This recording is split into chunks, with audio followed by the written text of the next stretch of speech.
and welcome to Building a Lego World. Finally I'm back and I'm ready for some more building.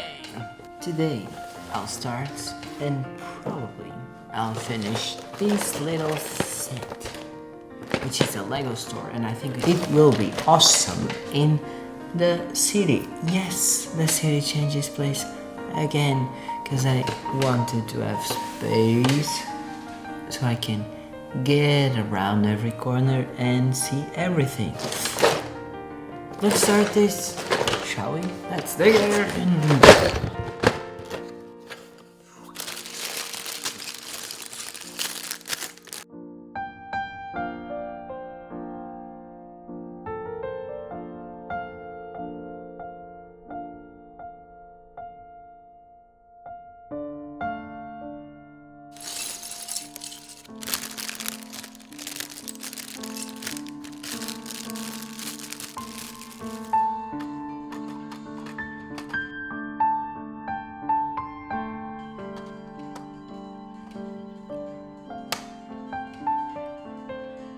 It is done, my friends. The Lego store is done.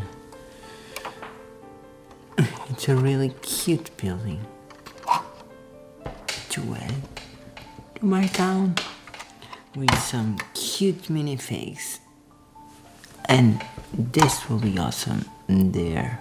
And I'll put it there and you'll see it on the next video, friends. Bye.